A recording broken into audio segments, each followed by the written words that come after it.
Welcome to the Marketing Pulpit Show, and I am Robert Gatewood, your host. We are here every Friday at 10:30 a.m. bringing you the good of marketing gospel. We're not saving souls, we're saving businesses, saving jobs, saving our community. Now, if I happen to save a soul along the way, don't hold that against me. We'll just call that icing on the cake. Now, the mission at Marketing Pulpit Show is to build strong businesses in our community so that we can put our people to work. And we do that with business development, job creation, and service. So if you ever find yourself in a business crossroads and not sure which way to turn, just turn on the Marketing Pulpit Show because we are on a mission. The show is broadcast live from the illustrious Radio 1 studio. Welcome to the Marketing Pulpit Show, and I'm Robert Gatewood, your host. I'm here every Friday at 10:30 a.m. bringing you the good. Not just any kind, but the good marketing gospel. I'm not here to save your soul. I'm here to save your business. And if you're working for somebody, I'm here to help you save your job. And if you have some purpose and culture, I'm here to help you save your community. That's a tall task. But I can't do it alone. I thank you for joining me in this endeavor. I am Robert Gatewood. I'm a business developer by trade. I have a company actually called Gatewood Marketing and Web. We specialize in digital marketing, branding, web solutions, AI, anything it takes to help small companies survive in this day and age. That task is getting monumentally more challenging with each passing day, and you have to keep up. You must keep up. And that's why we have this show. I don't want you falling behind. It's not going to happen on my watch. But if you do, it's not because I didn't try. We're well into 2026. Yesterday, I was meeting with the people at the college where I'm an adjunct professor. We're talking about planning and getting ready to educate some minds. That's another one of the hats that I wear as a professor at the college where I teach digital marketing and social media and public relations. Also written a couple of books. I'm also in the government space, on the state and federal level. But they all tie into my purpose. We're going to have a good year, 2026. I tell you, the first thing we got to do, though, is stop talking about this darn dress. This dress, I'm trying to get my clients to focus on business. Stop worrying about what dress Pastor Jamal Bryant's wife Carrie is wearing. That has been the conversation. I'm telling you, it's hard to get people focused. For those who haven't following it, there was a HBCU fundraiser, raised about $4 million. But instead of talking about that, many people are talking about the dress that the pastor's wife wore. It was a flesh-colored dress, and it gave the illusion that she was not wearing anything. And that's been the debate. Was that appropriate for a first lady and minister? I must admit, the dress was a little immodest. Not something. My mom was a first lady. I'm sure she wouldn't have worn that, or any first lady that I know. But that's not. I don't think it's worth derailing our attention. We only have a certain amount of psychic energy. So it's not your illusion if you feel yourself burn out at the end of the day by all the things you're churning in your mind. And if you fill it with stuff that's not going to help you move the needle, you're going to burn up that little energy that you have. So I'm here to get you focused again. Get off the dress and get on. Let's get back to business. Today is January 9th. 2026. Actually, it's Phi Beta Sigma Founders Day, which I'm a member of Phi Beta Sigma fraternity, founded in 1914 on Howard University by Charles I. Taylor, A. Langston Brown, and what's the other guy? Leonard Morse. They had a good motto of culture for service and service for humanity. And so I've been following that. A lot of people talk about fraternities and sororities. You're worshiping these stuff the Greeks made and put it in the head of God. Let me tell you, everything in this system you're working in can be suspect. If you run it through that purity test, your religion, your job, the clothes you wear, the food you eat, it's all going to fall under something that we don't find appealing. The bottom line is you take whatever organization you're in and make it do good. Use it for good.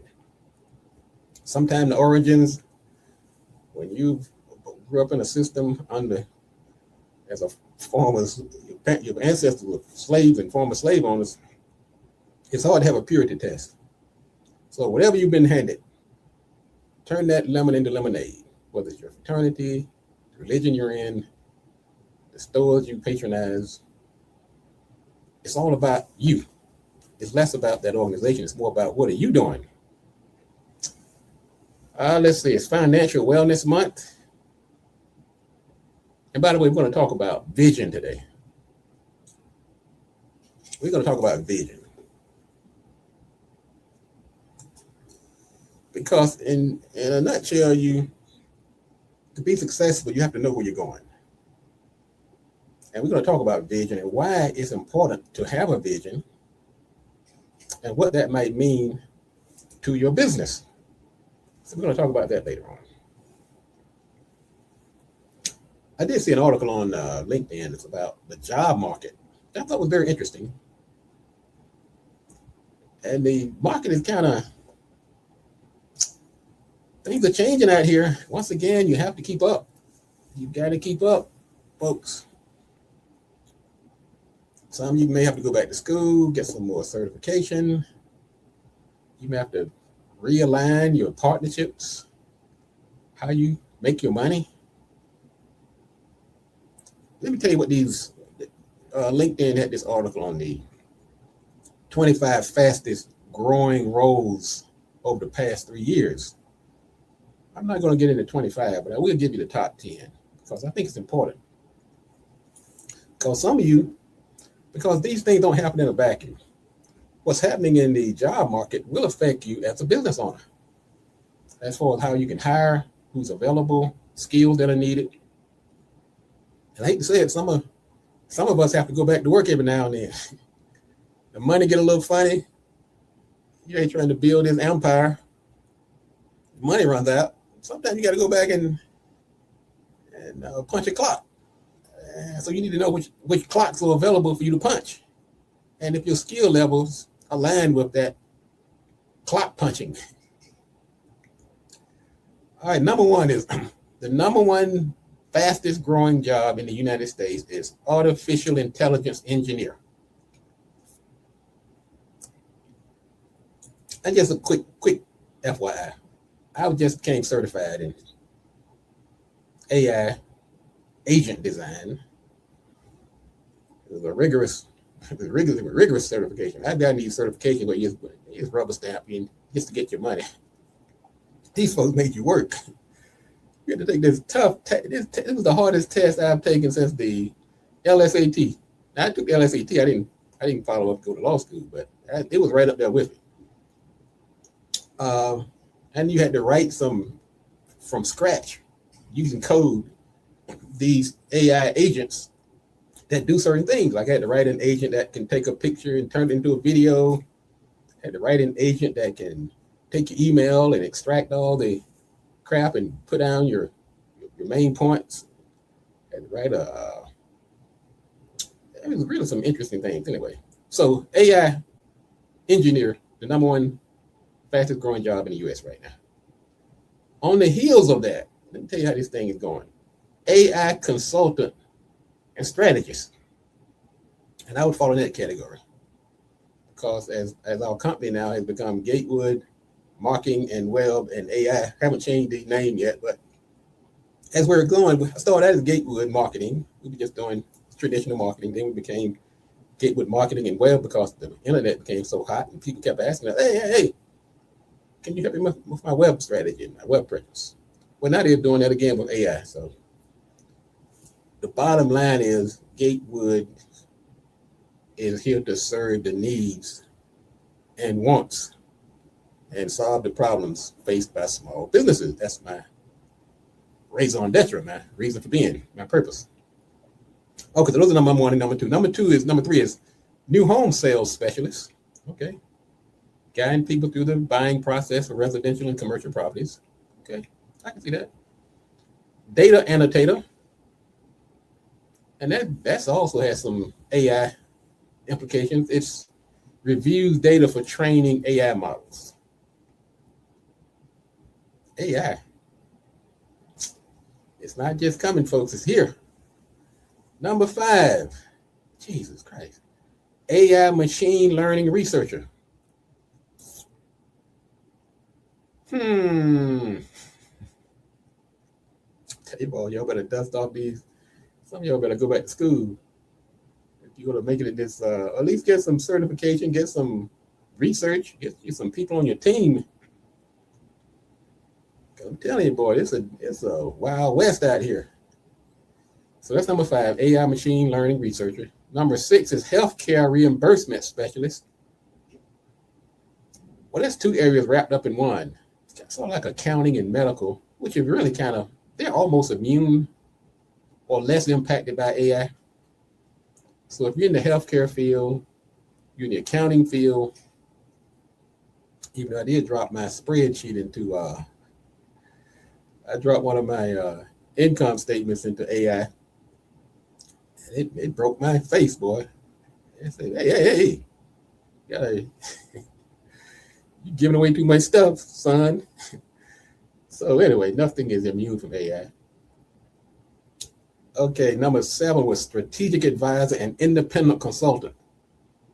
That's people that give advice to organizations. I'm pretty sure they're going to be better with that if they're using some type of artificial intelligence or generative software.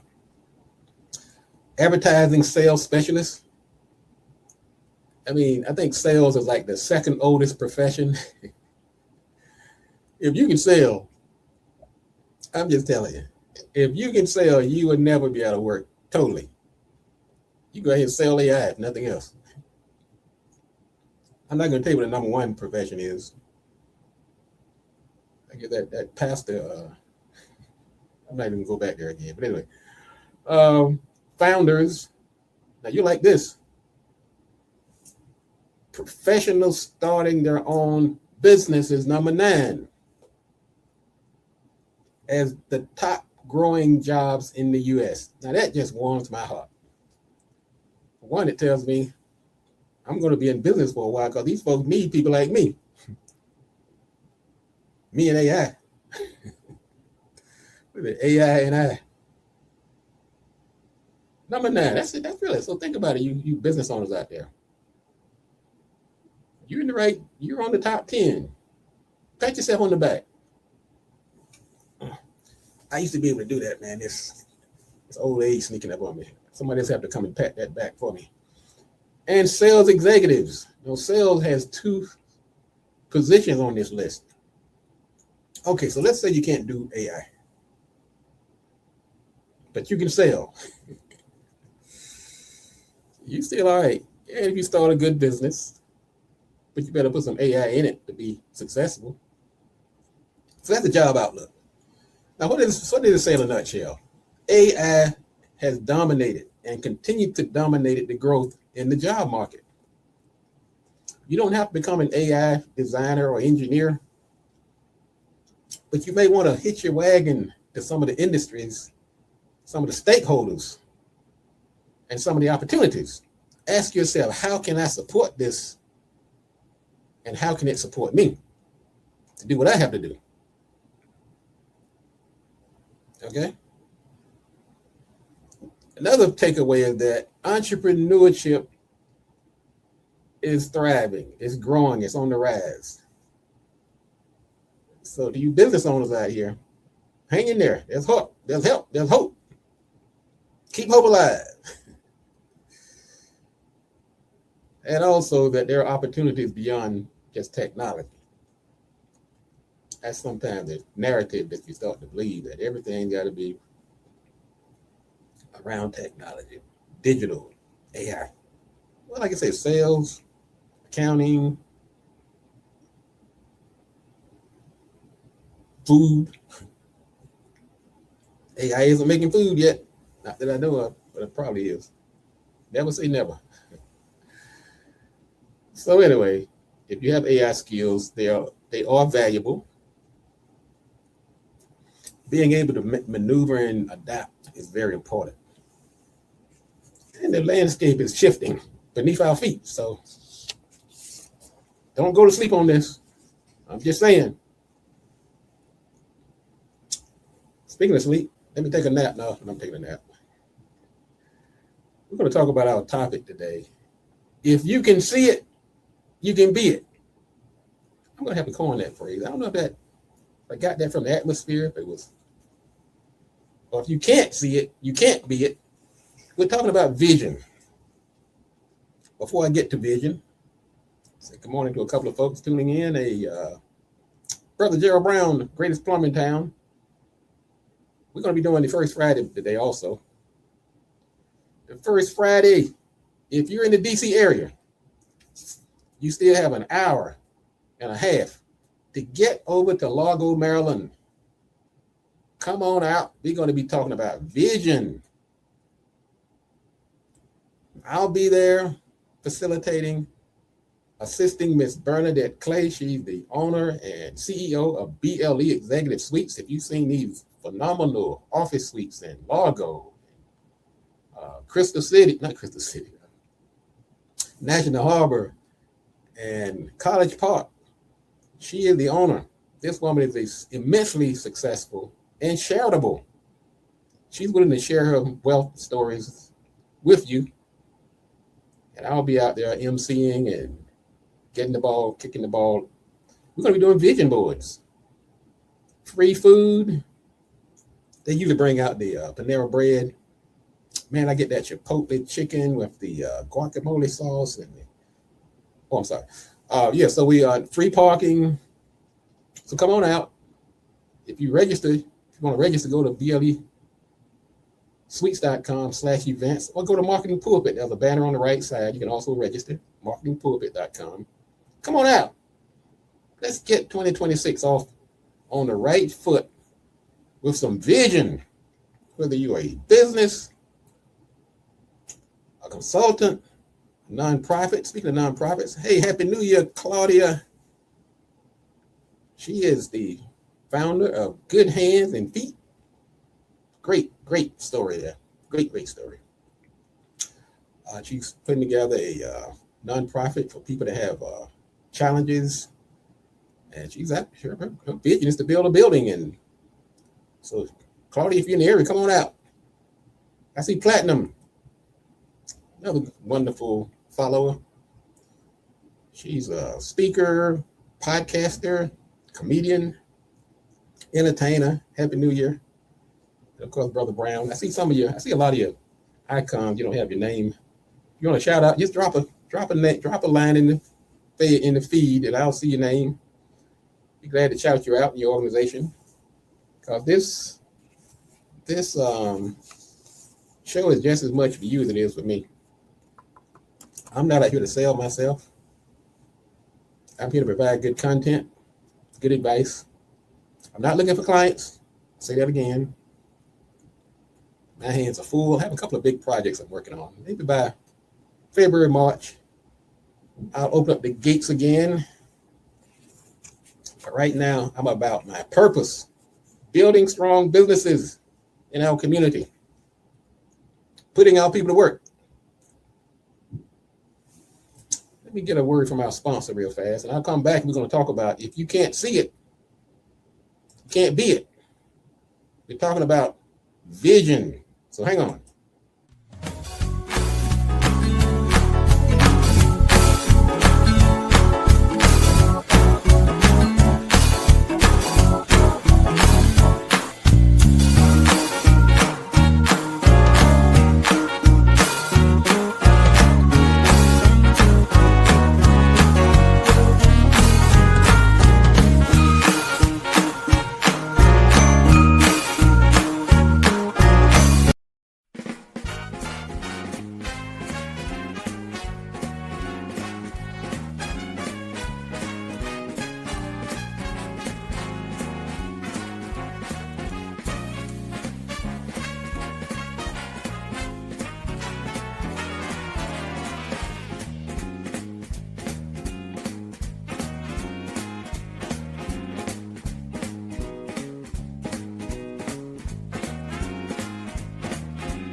All right, I'm back. Thank you. This is the Marketing Pulpit. I'm Robert Gatewood, your host. I'm here every Friday, bringing you the good marketing gospel. I'm not here to save your soul. Why do I say that? Because some people, they hear the word pulpit, they start thinking, "Hey, man, you a preacher?"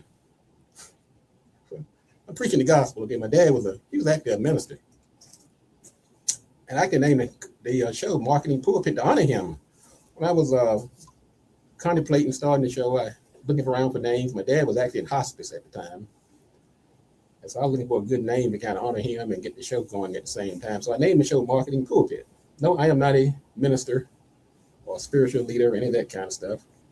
Even though I do try to instill ethics and guidance, doing the right thing. And that's one of the things that really made my company so successful. So I will give him props for that, is that he raised an ethical son. So anyway, enough of my story. Let's talk about, also I was talking about the first Friday. And a couple of folks asked me where it's going to be. It's at 9701 Apollo Drive. I dropped it in the feed. If you're on Facebook or YouTube or one of those places, you'll see the address, 9701 Apollo Drive. You can also go to blesweets.com. That's where it'll be held. Come on out. Let me feed you. Lunch is on me today. Lunch is on me. It's a new year. People are trying to diet and stuff. So I can't. I have a condition that won't allow me to cut back on my food so much. So some of you all probably have the same condition. It's called hunger. Anyway, no, I'm a light eater, really. I really do. I'm a light eater. Every time the light comes on, I eat. Let's talk about our topic for today. If you can't see it, you can't be it. Many businesses don't fail from lack of talent, from lack of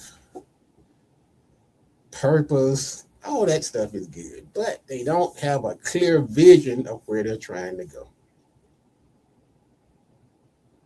That owner never really mapped it out. He or she was in their head.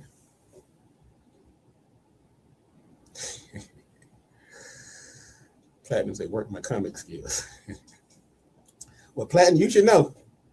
I'll take that as a thumbs up from a fellow comic. That was one of my first. Hey, I did a little story. I was living in Virginia Beach, and I was going to be the next. I thought I was going to be the next comic wonder. And so they had an open mic. And I said, this is my break. Make a long story short, I went out of there with my head dragging. They did everything except pour the Sandman on me. But that was a lesson too. You can't let your first disappointment discourage you. Okay, if I jump back up and dusted myself off, who knows? I may have been the next Chris Rock or Dave Chappelle, who knows? But I still now just use my little comic skills, whatever appropriate, and it adds to my brand, the way I do, the way I move in the world.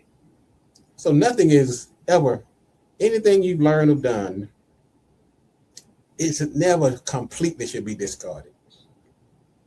I used to be a shoe shine boy. It was way back in the day. I was like 12 years old. I had a bad experience, and I quit. And I would never have anything else to do with shoe shining. Then about 20, 30 years later, when I started my company, I was looking for a slogan for my business. And believe it or not, it just, like I said, never goes away. My slogan came out of, I guess, my past experience. We make you shine. And so that was my slogan. I still use it sometimes. So my bottom line is, folks, there's gonna be so many areas where you're gonna still dip your toe. Don't throw it away. Archive it and draw on it at the appropriate time. So, like Platinum said, don't go down with the ship, but rise with the audience. Go ahead, Platinum. I like Platinum. Platinum is cool.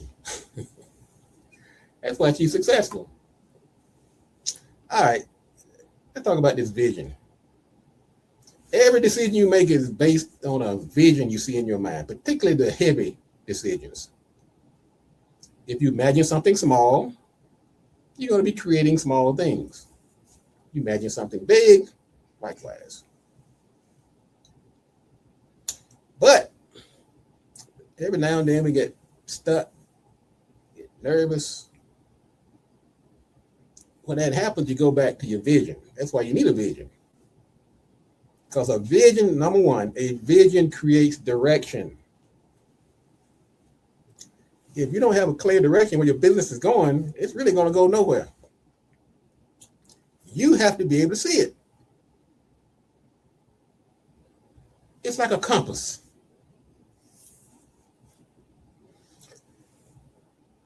And what you visualize, it shapes, it manifests itself in what you actually build.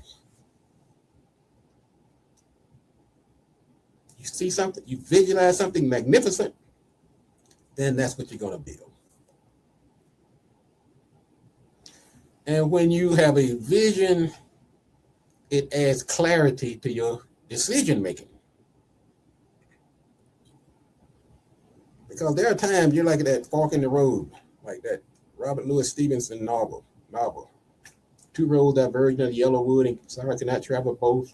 Be one travel along, I still looked down one as far as I could to where it been the undergrowth, then to the other. Well, anyway, vision clarifies that decision making. If that author had clear vision, then that would not have been an issue. Another thing, if you have a team, they will rally around what you see. You can't be the blind trying to lead the blind. If you see, they can see. And when I say blind, I don't mean physical blindness. I mean blindness and not being able to see the future.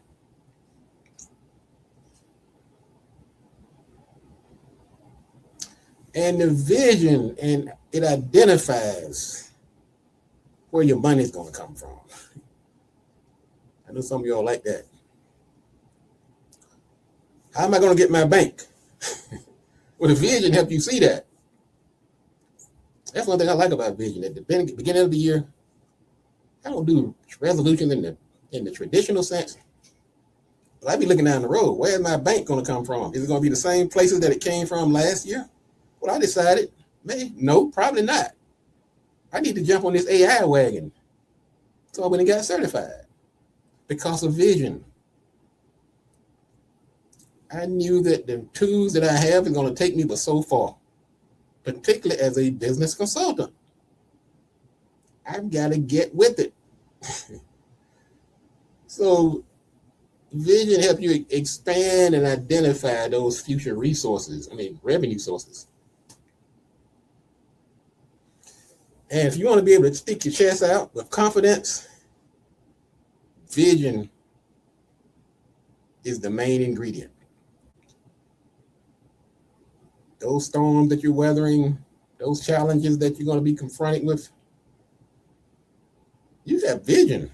Oh shoot, man, that's just stuff that I got to get around or walk over or put aside for now because my vision has not changed. And vision does attract resources and opportunities. Because if your vision is right, you're going to see not only the path forward, but you're going to open up yourself for others to see you. Resources, stakeholders, funders, contractors, staff, vendors, suppliers, community, agencies. Your vision will help you attract those people. Okay, we're talking about vision today. We're talking about how vision should be a part of your plans for 2026. Another thing to consider, you can't really execute what you cannot define. How can you execute it if you see what it is or know what it looks like. Once again, that's where vision comes in. You're going to have setbacks in 2026. I'm not wishing that on you. I'm just a realist. I myself will have some as well. I'm working on a very big project. So yesterday, one of my staff woke me up. It's like, Mr. Gatewood, we just delivered this brand new big website. I mean, we're talking about this thing is like 5 digits. It's a big job. And this client has 2 events coming up, one today and one down the road on the 30th. And for some reason, when you click on the registration button, there's a glitch. I said, all right, what can I draw on here? How about vision? I draw on quite a few things. What vision does, it anchors you. You don't get distracted. You say, I know I got this because I've done it before. I would do it again. And the clients can see that. They feel it.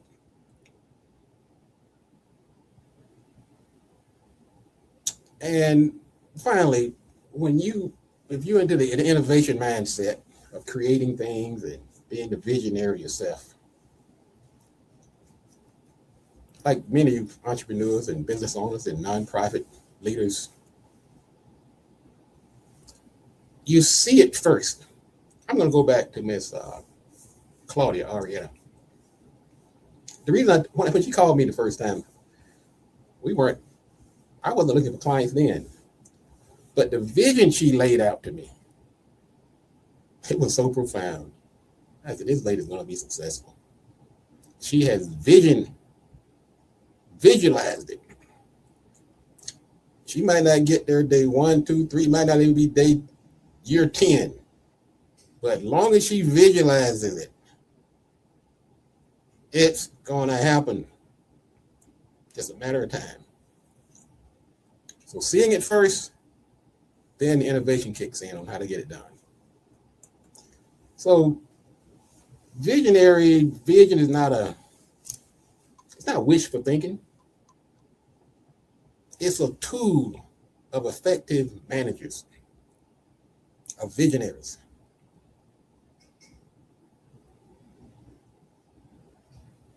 If you can clearly see the future, you don't really ever stop until it becomes a reality.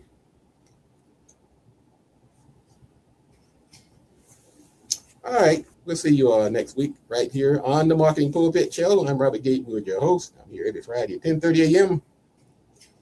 bringing you the good marketing gospel. This show is going to be available immediately for replay on YouTube, Facebook, LinkedIn, Instagram. Share it with others. Bookmark it, like it. We're trying to build a community here. I appreciate all of you, all the folks tuning in. Let's see, Julie and William, a good friend from Chris. Hey, Chris, how you doing there, brother? He has a great business called Matisse Services. He helps you with your passports and visas and all that good stuff. Because William is the mastermind marketer, visionary. He can put your vision, give your vision that look it needs. So anyway, I'll see you guys next week. I'll see some of you in about 20 minutes down at the Marketing Pulpit BLE first Friday. Thank you for sharing the time with me this morning. And as I say on all of my endings, I've been saying this for years, I'm going to continue to say it. If you want to be successful, you have to do these 3 things. Do the right thing, do it at the right time, and you must do it right. Enough talk. Let's get to work.